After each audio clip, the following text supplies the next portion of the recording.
Hi everyone, and welcome back to another episode of Hit Your Numbers. This week, James has sat down with Adam Weeks, and if you don't know Adam, he's the head of business development at Core to Cloud. He has also been ranked in the top 100 sales influencers at the National Sales Conference. It's very exciting to have him on, and I know you guys are going to enjoy listening to what he's got to say. And just before we get started, I want to let everyone out there know that we are introducing a new membership into the Sales University, and we are also changing the names of our memberships. So starting on August the 25th, you can sign up to Learn, Develop and Master. For more information, visit therevenueenabler.com and get started. Enjoy the show. Really excited to have this conversation, Adam. We did this, a year ago, this topic, and it was a pretty popular webinar. A bunch of people joined. So looking forward to going back into this again with some more up-to-date content. So just before we kind of jump into the session today, just to maybe give the listeners a bit of an overview on who you are, what you're up to at the moment, and then we'll jump into it. Before we jump into that, so what we're covering today is 10 top demo tips to help you execute better sales demos. So stay with us to the end because the last one features some AI capability and it's something you definitely don't want to miss out on. But Adam, just before we jump into that, give the listeners a bit of an introduction, your journey in sales and kind of what you're up to today. Yeah, absolutely. Yes. It has been over a year. I think I had a pretty good hairline back then and I was less grey. So You've always been grey. Yeah, true. Hi everyone. My name's Adam Weeks, as James mentioned. I head up the sales and SDR team here at Core to Cloud, or the BDMs and SDRs, and been here just over a year now in the cybersecurity world. First time in this world, so it's been an interesting ride. But prior to that, I was at a sales enablement company called Big Team Can. For 4.5 years, helping sales and marketing teams deliver content to the right person at the right time. And then prior to that was other roles in sales. So I think it's now close to 15 years in the sales world. And just before that, I was in the army for 6-7 years. So yeah, been a hell of a transition. And if you just heard that was my son shouting in the background. So I've got kids. So yeah, all fun. Yeah, lots going on. Mine's 18 months, so he's shouting, but no sense. They're not actual words. I've got all that to come for sure. Cool. All right. And I guess over the last 10, 15 years, you've seen a significant shift in buying behaviors, buying patterns, the way that people procure technology, software, services, whatever it is. So I've definitely noticed that. One of the things I've found is that over the last maybe 4 or 5 years, as the market conditions have changed, economy's kind of shifted, the way that the buyer buys has evolved, the risk of suffer with buyer's remorse. Sellers are still running the same playbook though. So what they're finding is their champion now needs to drive internal consensus. And a big part of that comes from is feeling confident that the technology that they're about to procure is fit for purpose because they don't want to lose internal reputation or they've got something to gain if we're thinking about champions. So it's really important that we run great world-class demos. And the goal for me of a demo is to gain technical validation that we can solve their problem before we build a business case and hopefully onboard them and have a successful outcome. So the first tip that I wanted to talk to you about today is, and I think this one was quite kind of compelling at the time when we spoke about it in our last webinar, but it's around making sure that you're not running what I would call generic feature dump style demos. What advice have you got for the listeners on this? Yeah, I mean, the feature dumping is still happening out there. Still don't understand why it is, but I do. I've got a couple of ideas. I think poor onboarding is probably the first thing, but leadership are letting it happen because they're not listening back to calls. But more importantly, they're not listening to the customer, right? So you end up then going into a demo that turns into a product manual. Does anyone ever read a manual when they're trying to build something? No. Never. The only way you do that is possibly IKEA stuff because that is a nightmare. So that's what happens in a lot of software demos. Now, I've been very lucky to be on the buyer's side as well as the seller side now, being here at Core to Cloud. And we've brought in different tools. And it's, looking at across the market, there are so many people that just dump everything. All I'm keen to know is, I want you to focus on 2 to 3 things that will help me hit my goals and alleviate pain points away from me. If you show me a feature that I'll never use, there's no impact there in that demo. So no wonder demos roll over into an hour or so or longer because you actually haven't got to the point where you've wowed the customer. So yeah, skip the feature dumping, focus on 2 to 3, see where you are, gauge the customer's interest. If you're on the right track, keep going. If you're not, don't carry on to the next one. Yeah, 100%, absolutely nailed it. And I wrote a couple of things down there. So yeah, you're absolutely right. Like we do a lot of work with sales orgs, and I always ask to look at the new seller onboarding plans, and they are very product focused. So that's kind of why reps focus on product a lot in their messaging and in their demos. Are very feature heavy, and they don't use storytelling to talk about the positive outcomes that capability can deliver, usually because the onboarding kind of sets them up for that kind of failure. The other thing is like discovery typically goes out the window. I typically say to people, hey, look, what's the point in doing a discovery other than for deal qualification? Because you do discovery to understand their current state, future state, and then you're the bridge between the two. And the demo is basically you laying down the bridge to help them walk across. Well, you might as well just stop doing like most of discovery, because you do it and then 2 weeks later, a week later, 3 days later, whatever it is, you jump on the demo and you just miss out on all of that stuff. And it's just, it's bonkers, and it sends a signal to your buyer that you weren't really listening. And this is cookie cutter, which is when people start to get nervous that you don't really understand their business. The third thing I wrote down, which I think you nailed as well, is talking about stuff that's not relevant. So like when I was selling HR tech, one of our differentiators was a mobile app. So if you're a manufacturing or construction business where you've got somebody at the side of the road as their full-time job digging up the road, they're usually not going to be buy a computer to update their goals, do feedback, book holiday, whatever, right? So when we were talking to prospects that had big workforces like that, then obviously we would talk about it and uncover problems around that and impact. If we were speaking to like a SaaS company and 100% of their workforce worked at a desk, and they're not mobile at all, like why am I going to talk about this mobile app a lot? Because what happens in the back of our minds as buyers is I start to think this sounds expensive. Because you're now talking to me about loads of stuff that I don't need, and I'm thinking that's going to be involved in the quote. I'm going to need to rip that out, and if I can't, it's going to put the price up. So you can actually do a lot of harm by overselling on features and capability, because you make things sound really sophisticated, which kind of sounds good to you, sounds expensive to them, right? Absolutely. That was just on that last point there. In my previous role, that actually helped us define who we were going to go and speak to, because we had a mobile app. So did we really want to go and try and sell it to a tech company that all their workforce is in an office?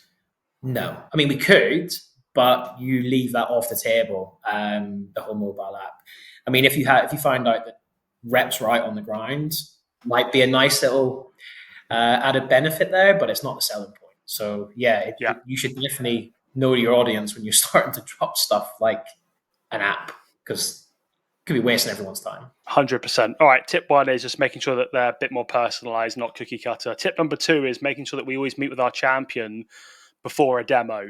Now, what I'm saying is if I'm running a demo with Adam tomorrow, I don't need to have a prep call with him today. It's just me and him. But if I'm doing like a follow-up demo where Adam's agreed that, hey, this is exactly what I need. I want now to open you up to the wider business. These are the stakeholders I want you to meet. Here's my team members I want you to meet. Before I jump into that demo, I definitely want to have a conversation with Adam. What do you think about the importance of this in like modern day sales when you're going into like bigger group demos? I literally can talk to the hill with with this one. It was only a few weeks ago where we done a group wide demo of something that we sell here, and we met with the champion right before that demo happened. There was 20 people that were coming.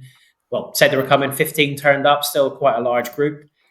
So what we've done is we've made sure that we aligned on the agenda, the priorities of what we were going to show first.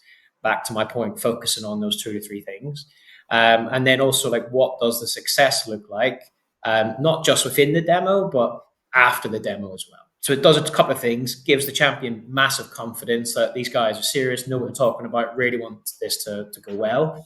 It's also going to give the champion a really like wow moment in front of everybody, because he's brought the right tool, the right tech, we've hit the nail on the head very, very quickly in front of all of his peers and colleagues.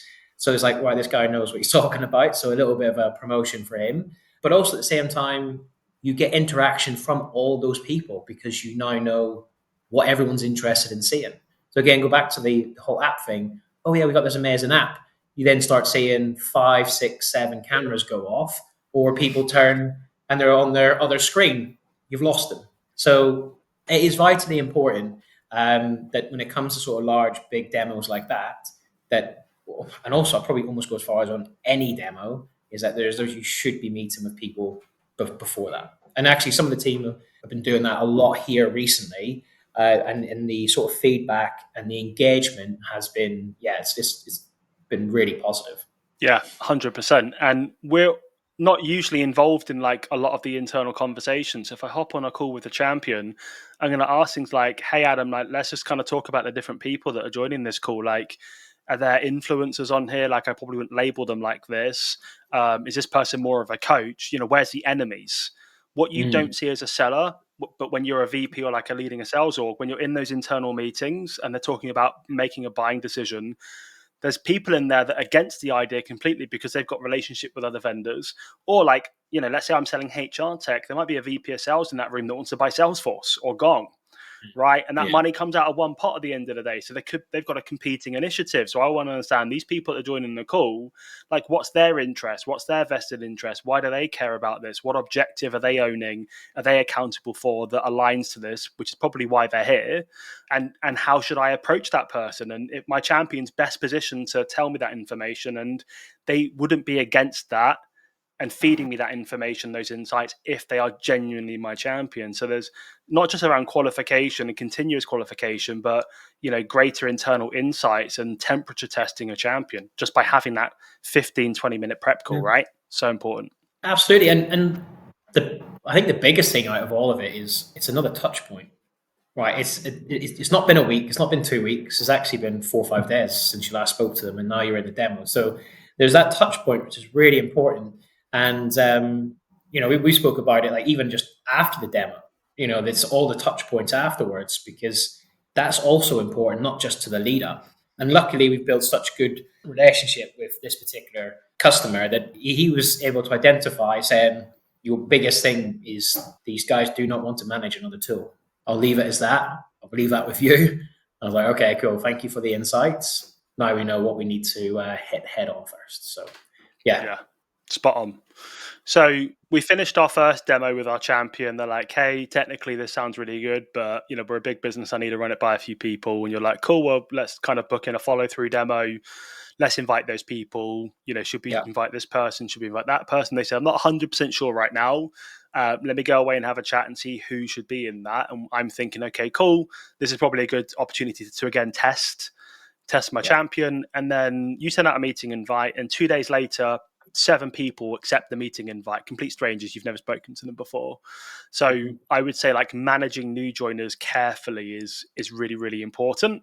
What are you thinking about before that call that you can be doing as a seller to make sure that you make the most of that conversation with those 7 new people in your champion? Well, first off, you need to go and understand who they are, right? So 9 out of 10 times, most of those people will have a LinkedIn account. Go and look at who they are. Go and send them a connection request. Tell them that you're looking forward to speaking with them. You've done, you know, let's say you've been speaking to someone called John. John's been really helpful, really great guy, or whoever that might be. It may not do anything, but you can't leave anything on the table. You've got to get rid of it, and you can't leave anything to chance. So there's your first point of call. So you don't look like a stranger when these people turn up. It's like, oh, who's this guy? Oh, actually, we know who we're meeting. And then I think when they do come onto that call, is not to overwhelm them with every bit of detail, because they'll just switch off. So share, I don't know, like what we've heard slide from John, making sure it's correct and that he hasn't just over-egged everything. It doesn't have to be a slide. It could just be you've written it down on your notepad and you're reading it off. Get them to buy into that is the problem that they're trying to solve. And then you could also sort of walk them through, you know, the first couple of, you know, back to my first point about the feature dumping, leave the product catalog off the table, go to the highest two highest two areas of the solution or the service that you're selling to show them this is what we can do and how we do it better. That way, that call doesn't need to be an hour; it could be 30 minutes. They'll probably made a decision within 15 if you've done it correctly. And if you've got their email addresses, I think even prior to that is maybe dropping them a one-to-one email with your champion in CC, saying, "Hey, look, thought I'd reach out, copy John in just to say hi. Looking forward to catching up with you." So there's a couple of ways you can go at that. And one of the reps here, Jack, very similar. He had some new people involved in sort of this buying group, and we were like, right, let's go and see who they are. Let's go and see what they do. Let's go and connect with them on LinkedIn. Let's tell them how great the team has been. So it's a real soft approach. And he's had a few more accepts on his LinkedIn, and people are seeing him, his name, his face. So he's not a stranger anymore. So like that for me is it's vitally important, and that's how we were able to, my last place, win a very well-known headset company. If she is watching, she'll know exactly who I'm talking about. But we connected with all the different people that were in those demos. So yeah, I think that's a good couple of tips there. Yeah, like a couple of, spot on, nailed it. A couple of things I also wrote down is it's okay to make this assumption, which is your champion probably hasn't done an amazing job communicating value, telling your value story to everybody ahead of that call. When I was a VP of sales, there's loads of times I just got like a blank meeting invite sent to me with no agenda, no context, no email, no Slack message to follow it up. And I just hopped onto that call pretty much clueless and just hopped on and kind of started to piece things together from a technology perspective, but never from a business perspective until I started to probe. So one of the things that you can do is definitely start to get single threaded with those people. So everyone talks about multi-threading, but the whole goal is to get single threaded with lots of different people. So I kind of call it before the demo, open the door and then walk back through the door at the end of the demo. So before the demo, I see new joiners, and let's say you're that new joiner. Hey, Adam, notice you just accepted the meeting invite. Looks like you lead the sales organization over at Quarter Cloud. I know we've not spoken before, but had a great chat with Sarah last week. Technically feels like we're fit for purpose. This is what we've been speaking about. Here's the problem and objectives. These are the root cause issues that we're planning on solving for. These are the metrics we'll measure. And then like big one for me is using DT, so demo trailers. So like if you go to the cinema, you typically only go to watch like a new James Bond film if the movie trailer is epic. So these companies spend millions making those like 30-second, 60-second trailer soup to fire you up. So you go, and that's the difference between them making lots of money when it hits the cinemas versus you going, looks interesting, I'll watch it in Netflix in 18 months.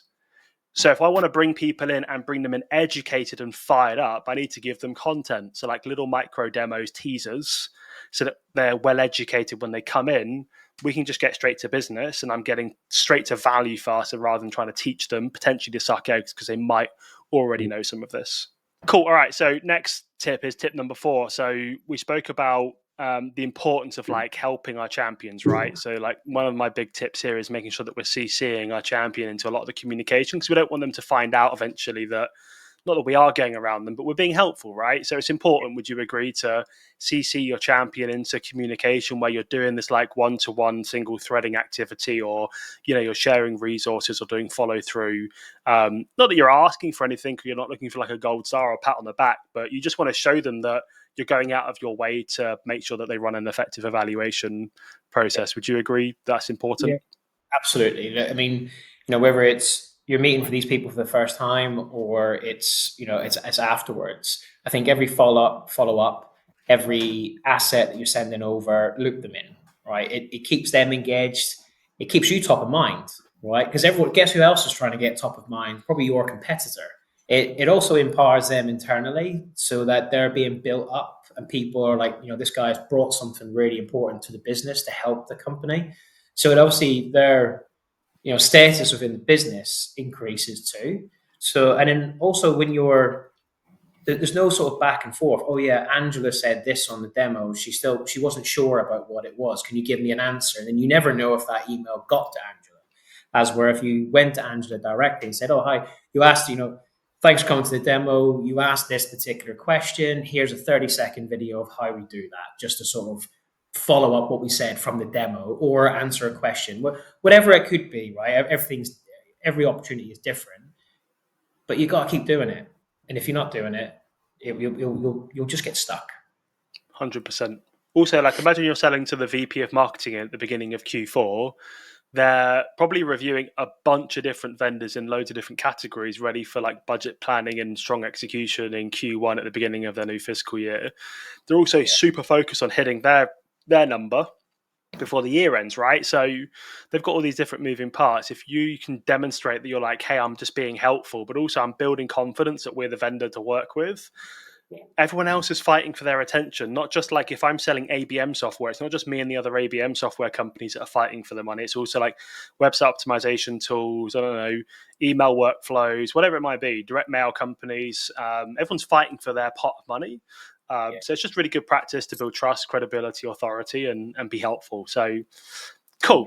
Tip number 5 is pre-call planning. So I think this is critical. I just don't see anywhere near enough of it done, especially on the discovery call. But we're talking about demos today. Like, talk to me about the importance of demo planning, what people should be looking for, where they should be looking for it. What should they be doing when they're preparing for an upcoming demo?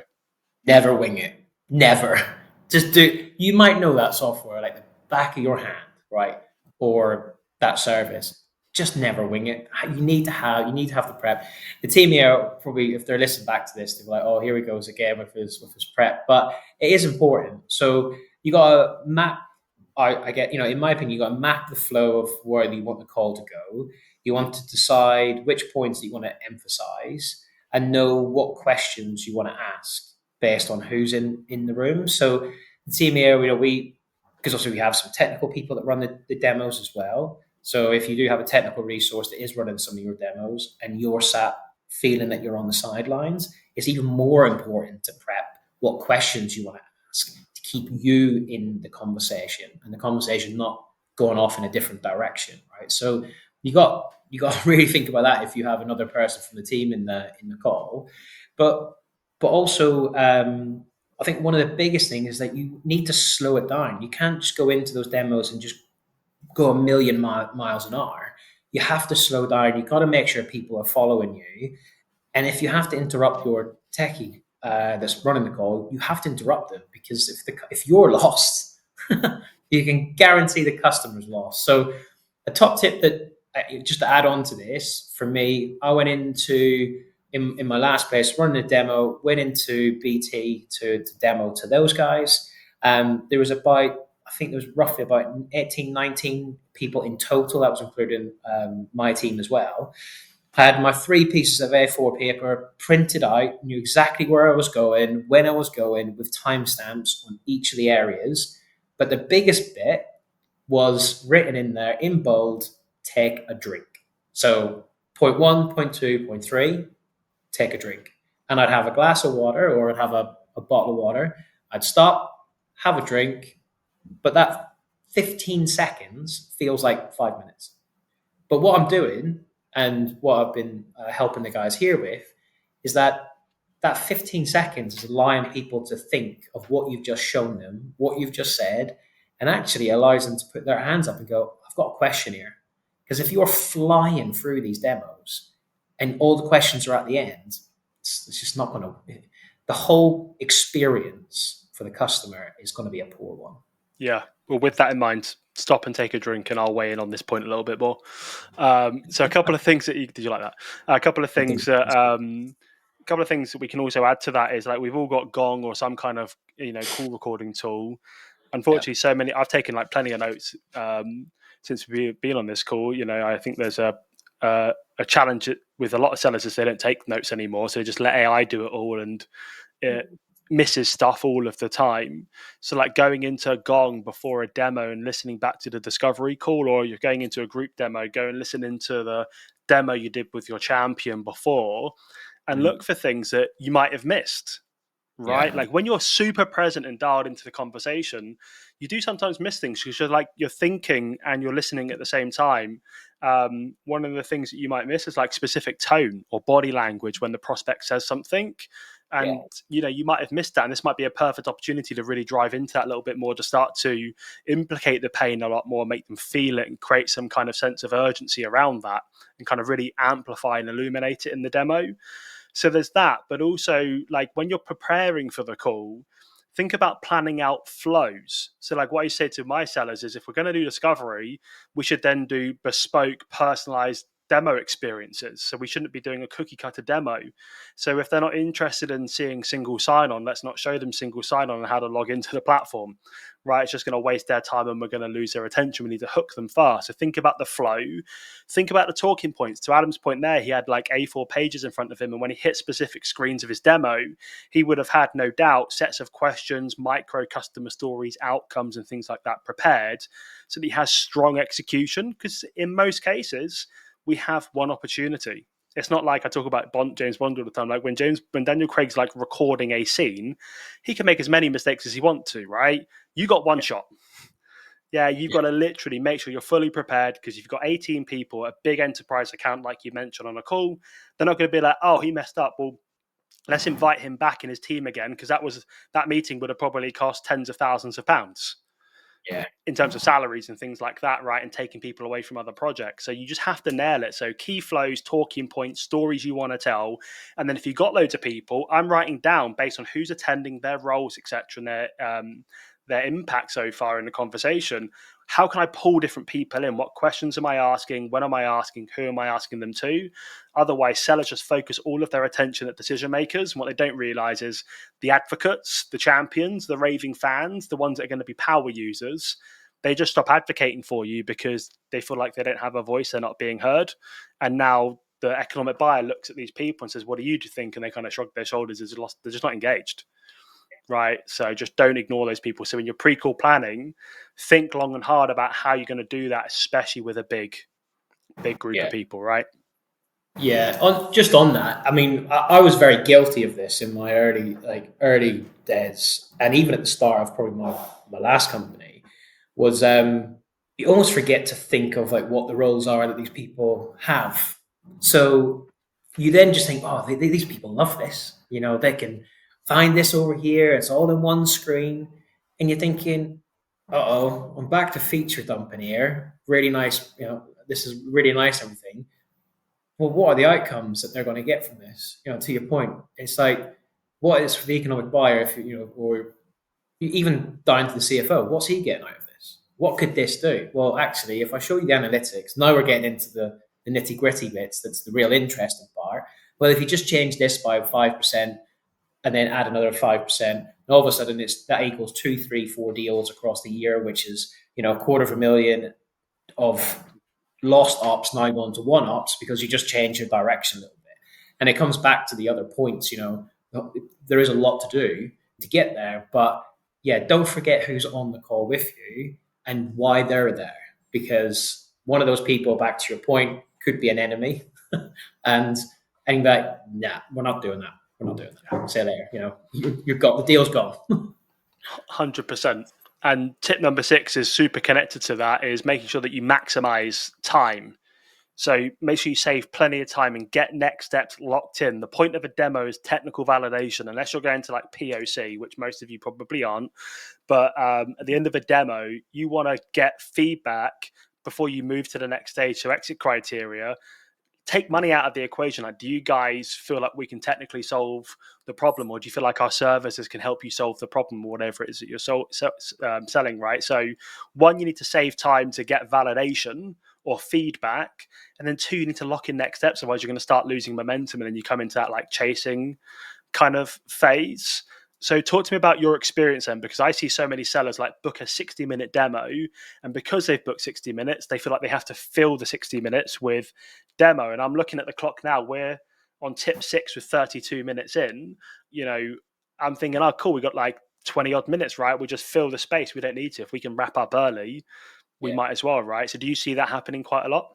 Absolutely. Yeah. And there's a couple of problems on this. Either the rep who's demoing is just not dialed in. They're going to maximize time. They're going to spend 10 minutes talking about the weather. Yes, I have blue skies out the front of me. I'm sure you do. There is air. There's oxygen. We can both breathe. Like, come on, let's. Yeah, you know what I'm talking about. And I'm sure of those two as well. But also, I think it comes down to the customer also can can manage the time a little bit better. Like, don't be afraid to say, look, can we just get to this? I want to see it. I know there's a lot of people out there that do that, but there's some that are too nice to do that. But also, if you've got a technical person on the call doing the demo for you, they're also guilty and responsible for the timings as well. So if you have to go around the mill to show that feature, don't do it. Just go straight to it.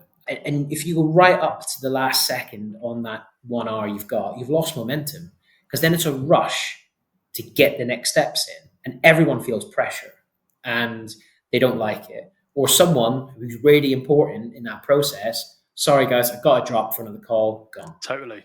That's a killer, Gone. that one, right? It used to happen to me all the time, and I'm like, so deflated, because I'm left with like really low level people, and I'm like, I didn't even get to the bit that we have to get to now. Yeah. I mean, like, even if you're, I always say to the team, you're like, you want to do it in blocks of 20, right? 20 minutes, first 20 minutes, set the scene, intros, getting into why it exists, blah, blah, blah. 20 minutes showing those top end parts of the tool, 2 or 3 items, right? You're up to 40 minutes, right? You got 20 minutes to get buy-in on the tech that's going to do what it's going to do. Next steps booked in, and call out. You guys didn't ask any questions. Like, we don't normally get that. We're asking loads of questions. You haven't asked any. What has gone wrong here? Because you're trying to qualify them out, right? You don't want them stuck in your pipeline. So yeah, and I guess like for me, one of the major things on that is I actually track next steps through Gone as a KPI. So if you can sometimes, there's just some calls that are impossible for next steps. Okay, it's just, let's be honest, that there is. And if someone says, no, I book next steps all the time, they're probably trying to sell you some dodgy course for £1 million and they're the greatest things in sliced bread. But so we give the team a bit of leeway on that, but there is a KPI that flags up if someone's dropped below it. So then what I can do is go back and review calls, understand why wasn't next steps put in? What can I do to help you get that up? But also, back to your point, the AI note taker, sometimes there is next steps, booked in, and it's missed it. You're like, that's weird. That's wrong. So yeah, I mean, you have to get them in. You have to. Even if it's just a debrief call to say, look, it's not for us. That's fine. Like, you got to get something else, because guess what? If you don't, that slot that was free on Friday at 9 a.m. has now gone to your competitor. Yeah, 100%. Two kind of things to add to that. I think that is absolutely spot on. If you use Microsoft Teams, I'm a big Zoom user with this business, but I know Microsoft Teams, it does give you like a 5-minute countdown kind of reminder, right? Does, yeah. If you don't use Teams, get like a little desk timer, or like set an alarm on your phone that goes off like 5 to 10 minutes before the demo is meant to end, and kill your demo. Like, one of the businesses that I built, we had 3 really complex core modules that we sold to different teams of a business, and we got very good at, when we closed the deal the first time, selling all 3 of those at once rather than having to upsell and do expansion. But we did that because we didn't try and cram them all into the 1 hour. What we did is we did like kind of like 2-3 demos. So we'd like, okay, what we've heard slide, work the room, 25-30 minute demo on one of the modules, then drove next steps for a follow through demo on the second if required, and then follow through. So set a reminder, make sure that you get next steps locked in, even if it's just like Adam said, like a debrief call with your champion to get feedback from the group. The other thing I'll say is 60 minutes is plenty to do like a requalification part of the conversation and the demo. The problem is most sellers operate like estate agents. So let's say you wanted to buy a 5-bedroom house, double garage and a big garden. Imagine if you got into the car and they just started showing you like studio flats. You'd be like, dude, what are we doing? Right? Unfortunately, we laugh though, but that's what sellers do. Is they start showing stuff that no one cares about. And that comes back to the thing you mentioned at the beginning, is around like poor onboarding. It's just focused on product. So we feel like we have to show everything. I'm a big fan of like, when I'm doing demos, if I've got something complex, I actually have like, you can create like tab groups in your browser. I have different tab groups for different parts I'm going to sell, and the tabs are already open, and I have all my flows ready in my prep. So I can just dip in and out of different things without getting distracted or like overwhelming people with lots of different buttons and clicks. I want to show them how quickly we can do something, because most of the time we're selling like efficiency, right? So yeah, just think about maximizing the time you have. Otherwise, you'll end up running out. And like Adam said, CFO might walk out in the last 15 minutes. You don't get any of their feedback. Yeah. And that's why you invited them. Yeah. Right. Got another call. Bye-bye. Gone. Yeah. Okay, cool. So tip 7. So big fan of this. I think world-class elite sellers are great at like consultant level follow-up. I don't mean like a 5,000 word essay in an email, but they are experts at following up with, exactly what happened on the call. They're going into a Gong or their call recording tool. When specific questions were asked, they're taking out the little snippets for like 50 seconds here, 2 minutes and 18 seconds here, and they're tagging those people in that email and following that up, right? Is that what you see as well? Yeah. So we're very big on the. We have Gong, but we have the benefit of the recap, the summarization AI part of the tool that can help do that for us. But I mean, the team all have the notepads and pens anyway, because there's extra notes they probably want to take down, because some people do that to help them remember that particular part. So yeah, when we get them to do that, we always say, use the summarization, but also be careful of what it says, because sometimes it doesn't always pick up what you've said. Yeah, 100%. And one of the other things that I know you're big on as well is like follow-up sequences, right? So, once you finish the demo, what we can actually do is enroll that person into that follow-up sequence. The first email is that group follow-up. And then step 2, step 3, step 4 is like getting single threaded. So anyone listening, if you remember earlier in the conversation, I said about opening the front door before the call. The reason that you do that is because then you can do a reply to that thread after the demo, and you can get single threaded again with that person and be like, hey, John, I noticed in the call we had yesterday, you asked these 3 questions. I wanted just to put a little bit more meat on the bone. Here's the snippets of the recordings from that. Based on that integration with SAP you asked about, here's our integration document. Would it be helpful if I brought in our sales engineering team or introduced you to the SAP Marketplace manager to have a conversation around the depth of our integration, just to make sure that it's fit for purpose? Like, I can almost guarantee you 99% of the other sellers that you're going up against won't be doing that kind of stuff. And that will make all of the difference. There's one, if you can do this, it is like really helped us close. I think it was $2.8 million deal at my last company. And because there's so many people in there, we created a digital sales room.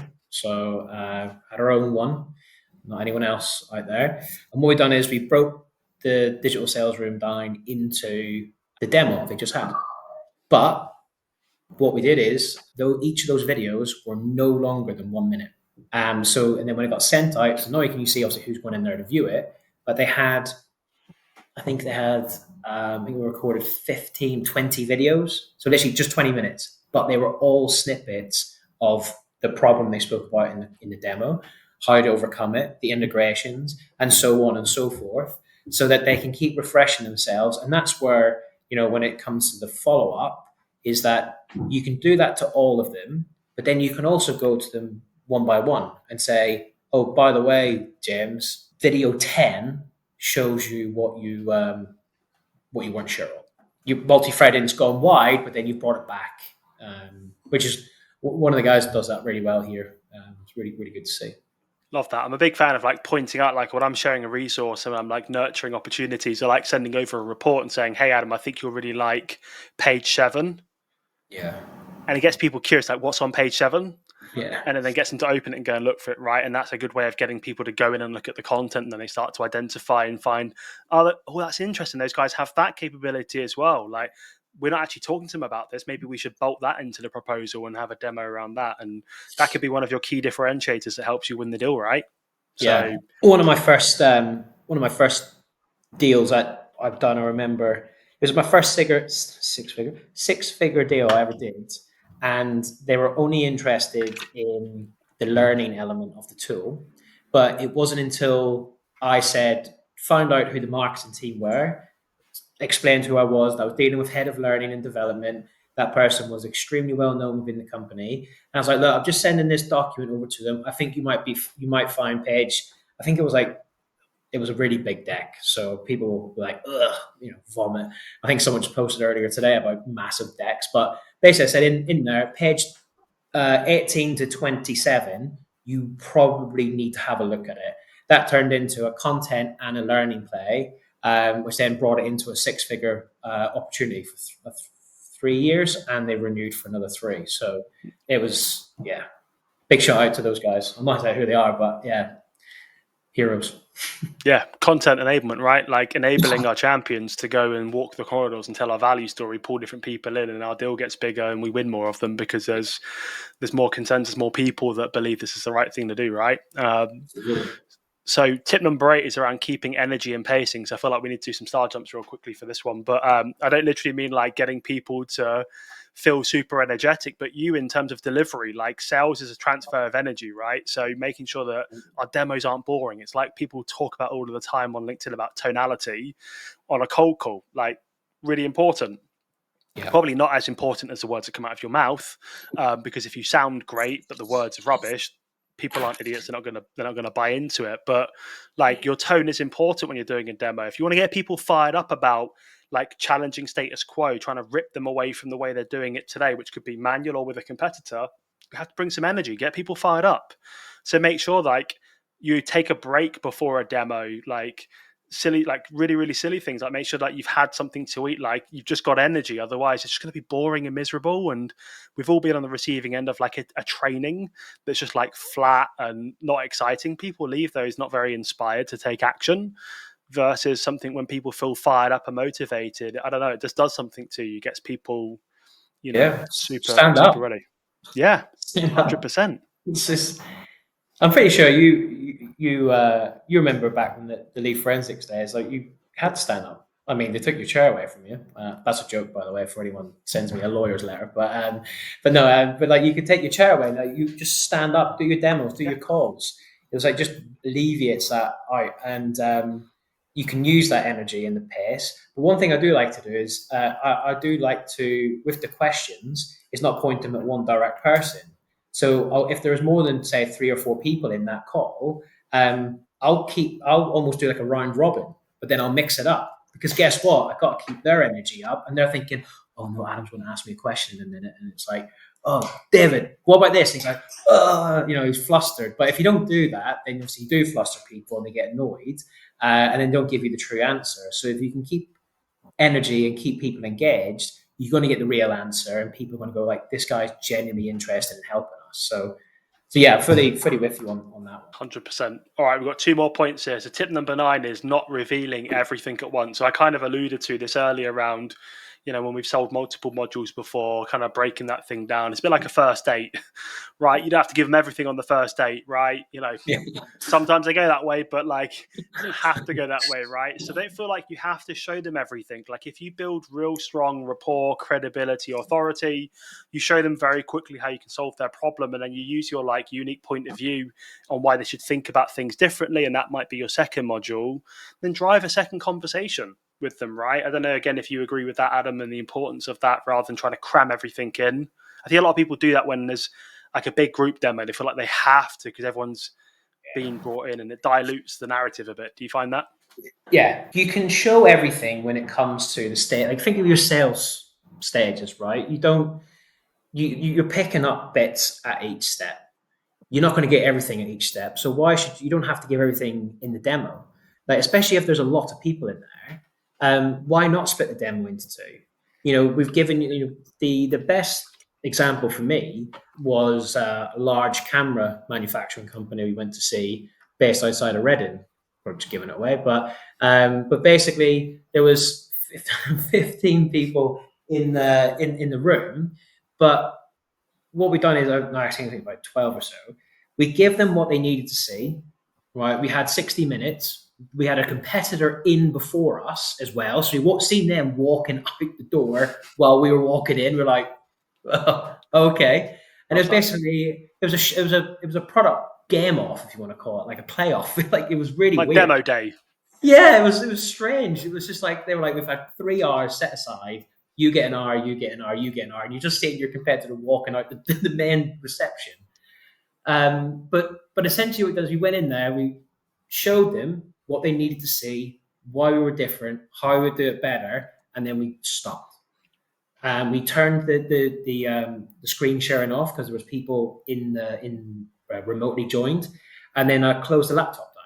And it's like, are we on the right track here? I mean, I felt super nervous doing that when I first done it, and I could feel my leg shaking. Like, have I just completely blown this? I've got my CEO in the room with me, and actually, it was probably the best thing I ever did, because he said, the person that's just walked out the door just literally showed everything possible that half of it we weren't interested in, but you actually, you broke it down. You didn't show all your cards, and now there was another meeting needed. But look, like I totally agree, and I think with our last tip, just conscious of time, and your boy there is probably now wants to get out and do some cool stuff. He's had enough now, right? He's listening to us through chat away. I know, right? But my last tip is, like, we were going to talk about 9, but now we've done this a year later. For the last 10 months, I've been really geeking out about building custom GPTs, training them with context, feeding in scorecards, all of the playbooks, hours of transcript when I deliver training to teams, putting them into custom GPTs. And one thing that you guys should definitely get very curious with, or reach out if you want to access ours, but one you can build is an AI demo coach. So once you finish your demo, whatever tool you're using, be it Gong or whatever, grab the transcript, drop it in 60 seconds. It's going to use my scorecard. It's going to score it. It's going to show you where you went well, where you didn't. It's going to roll up that score. It's going to break down a coaching plan, a bit of a recommendation engine on where you went well and what you need to work on. And if you want to, it'll give you a 30-day coaching plan. So it'll say week 1, focus on this. These are going to be the activities. And this is when you'll know it's improving, metrics. And it'll do that for 4 weeks, and then just execute that, come back, drop another recording in, and just see how it's going. So, if you're one of those reps listening to this where you don't get a lot of coaching from your manager, as much as that sucks, there's AI available now. It should get you some of the way there, not 100%. And if you're a busy sales leader listening to this and you're like, hey, I've got 5, 10, 15 reps I manage, I can't be on every call and I can't listen to every 1-hour demo. I can score a call in 60 seconds. I'm not going to hear everything that I need to hear, but I might spot a trend across 3 of Adam's demos this week, and I find a pattern, go and look for it in the recording, and then have a one-to-one with Adam and do some coaching and role play, and then monitor that over time and see if I can improve it. Massive time saver, and you will start to close, the skill gaps of your sellers and ultimately hit your number easy. It'd be a lot easier and a lot faster as well. So, yeah, I don't know if you've got anything to add there before we wrap, Adam. I'll use a couple of those, to help me and then help the team that you've put together. So, yeah, they've been extremely helpful, and it's not. It doesn't feel like it's AI, because obviously the way you've built them. So, I mean, I do recommend anybody that has got this far and is interested in what you offer, then definitely take a look at them, because they are really good. Appreciate that. Cool. All right, Adam, I really appreciate your time today. I feel like this was a bit of a masterclass that we turned into, but there's 10 tips for running better demos in 2025. So, yeah, appreciate you taking the time out of your day, and I'll let you get back on with it. Looks like your boy's ready to go outside and go crazy. So can't go anywhere. We've got another call straight after this. So there we go. There we go. He'll be ready to go out at some point. But thanks so much for hopping on, and look forward to maybe doing this in another 12 months' time. Great stuff.